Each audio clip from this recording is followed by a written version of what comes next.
The world looks at us as being hypocritical and tyrannical and doing things with force and sanctions rather than cooperation, the way the BRICS do.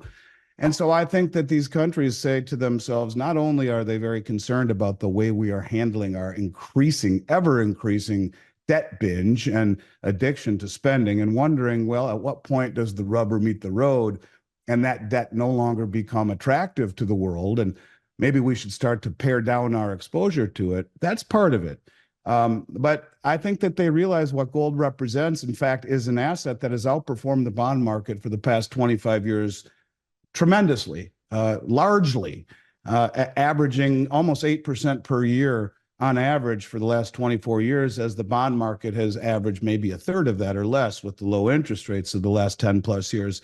But it does not have the counterparty risk of sanctioning, of confiscation, of default. In a recent interview, financial expert Andy Schectman sheds light on the evolving dynamics of the global economy. Highlighting BRICS' meticulous approach, Schectman discusses their plans for a new payment system based on blockchain, incorporating local currencies and commodities. He suggests a potential surge in gold demand amidst concerns over escalating debt and geopolitical tensions.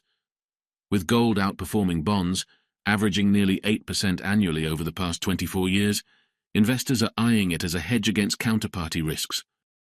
I think we're going to start to see many developments that are going to begin to materialize in a very substantive way between now and October. We were told that there would be 200 meetings in Russia, all of them dealing with BRICS agenda. And we're beginning to see that unfold. And there was something that caught my attention that I wanted to mention. I think it's very important to understand that the BRICS have been doing things in a methodical fashion, and they have been laying the foundation in a way that frustrates a lot of people on this side of the pond, because we are obsessed with instant gratification, and typically that's not fast enough. And it really manifested itself last year in August, when the BRICS did not come out and issue a common settlement currency. In fact, they tasked all of the finance ministers to go back to the drawing board and present their findings at the meeting in October. So what we just saw the other day is an interview that was done on Sputnik and on the Russian news agency TASS. Oftentimes when I'm looking for information on the BRICS, I have to dig and go to places that are not mainstream, and you have to search on internet sites around the globe. But the gist of it is that they have publicly said that they intend to develop a new payment system based on blockchain. And we've known that. We've been told that, right? But the interesting thing is that I believe the interview was with Sergei Lavrov, and he's one of the finance ministers that has been telling us for a couple of years now that this new system would be a combination of local currencies, i.e. those currencies in the BRICS, like the yuan or the real or the rupee or the ruble, those currencies representing the local currencies, and a basket of commodities. So I wanted just to read you a couple excerpts from this interview, because I think it's going to open people's eyes quite a bit and set the stage for what I think will be a massive run on gold. And, you know, people are noticing, obviously, the price of gold take off. And it's been my belief that over the last several months, a large portion of the run in gold, which has in many respects kind of caught the investing public asleep at the switch, if you will, as premiums have been ridiculously low, as we've documented very well over the last 6 months or so, and the availability as good as it's been in years.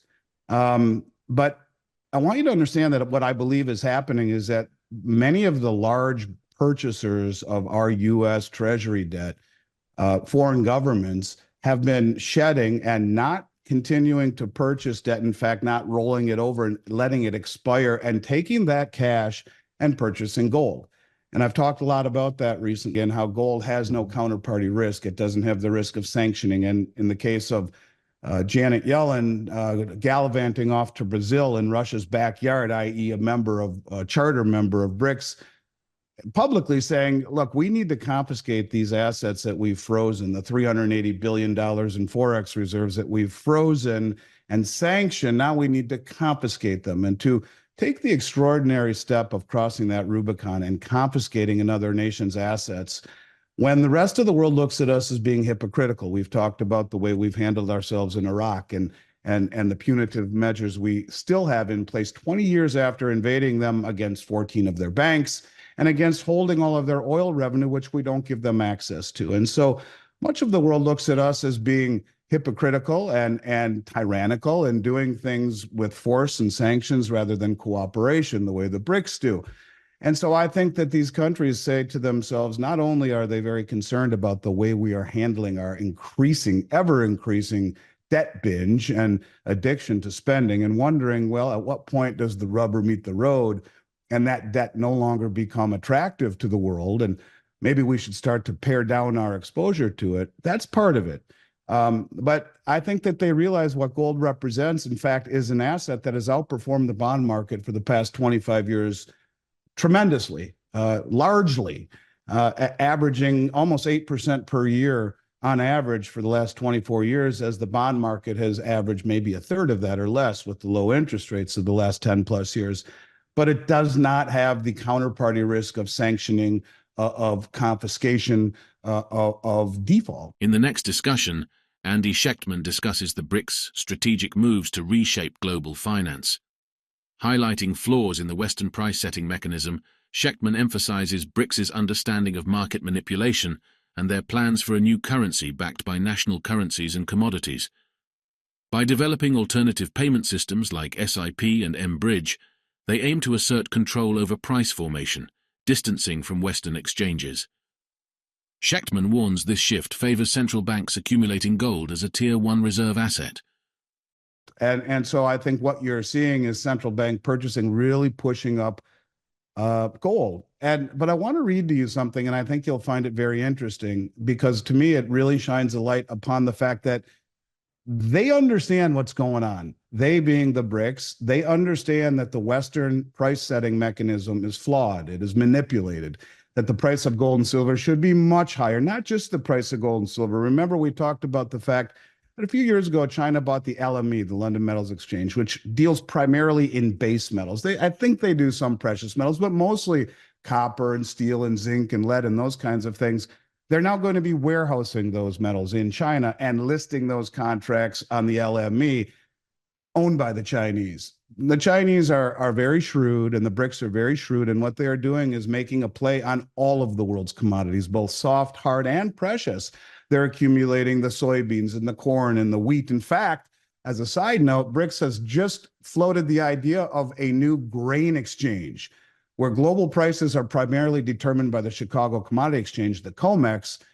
These countries who produce as much or more grain than the West does wants to be free from the price-setting mechanism, and that's what we're going to talk about here in one quick second. But I want people to understand that they understand what's going on, and the reason that they are not throwing a fit is because it falls right into their hands, or playing right into their game, and that is to use the suppression of the Western markets, the manipulation of the markets that, I guess, in the West's eyes, support a narrative of strength of dollar, strength of economy, and strength of bond market, which we all know are illusionary.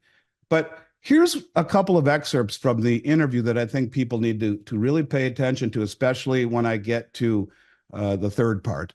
The first thing they want that he talked about is that the idea of this new currency that he just floated would be two baskets. One basket is national currencies of all countries involved in the process, like the SDR, the special drawing rights issued by the International Monetary Fund, a grouping of currencies of those countries that are part of the fund, but with more clear and understandable criteria, he says. B, the second basket would be commodities. If you have two baskets and we create the new currency as an index of commodities and national currencies, we have a mechanism for reserves according to the mathematical model that will be stable, and very convenient. So what he's saying is, first of all, this new currency will have two baskets. It will have a basket of all of these local currencies, plus a basket of commodities that each of these countries will pledge to the system. And here's where you find a marriage between blockchain or distributed ledger technology and all of the assets pledged to the new system. So we knew that was coming, and they said it should be in a digital form so it can be used without the banking system, so it will be at least 10 times cheaper than the present transactions through the banks and the currency exchanges, and namely the SWIFT system. So they understand all of this, and they understand that it is a SWIFT system that needs to be avoided. And there are two different payment systems that have already been tested and working. One is the SIPS system that China invented, I guess you could say, and has used successfully, the cross-bank payment system. And another one is a similar acronym that Russia has. So they have the ability already to trade and without using the SWIFT system. But this digital platform will use the technology of the Project M Bridge. The Project M Bridge was the cross-border payment system that was developed by China, and I want to say Singapore, the United Arab Emirates, where you are able to trade central bank digital currencies that these countries already have operational with one another, again, outside of the SWIFT system. We know all of that, right? But here's the part that I thought was fascinating, and I want people to understand this is the long game, and they know what they are doing. He says the second part is for price. For the moment, price is determined by Western speculation. We produce these commodities, we consume them, but we do not have our own price mechanism, which will balance supply and demand. During the COVID pandemic, the price of oil fell to nearly zero. Actually, it was negative $40 a barrel, if you remember. It's impossible to make any strategic planning for economic development if you not control the prices of basic commodities. Price formation with this new currency should get rid of the Western exchanges of commodities. And I've been saying that for a year, that they know that, and this is going to happen, that they have been using the suppression of the Western markets against us. Who's been buying all of the gold? Oh, yeah, it's the central banks around the world. What is gold? It's the only other tier one reserve asset as reclassified by the Bank of International Settlements. China has bought for 14 straight months in a row. All of these countries are buying commodities, whether they be soft, like grains and soybeans and wheat, or base metals like copper and zinc and aluminum and lead, or the precious metals. And they have been using the suppression of the COMEX markets across the board, which the COMEX is allowing for some strange reason to support this Western narrative. And they know this, and they are using it against us. In today's discussion, we delved into the strategic maneuvers of the BRICS nations and their impact on global finance. From plans for a new blockchain-based payment system to the reshaping of commodity exchanges, it's evident that significant shifts are underway. Central to these developments is the recognition of flaws in the Western price-setting mechanism and the increasing prominence of gold as a reserve asset.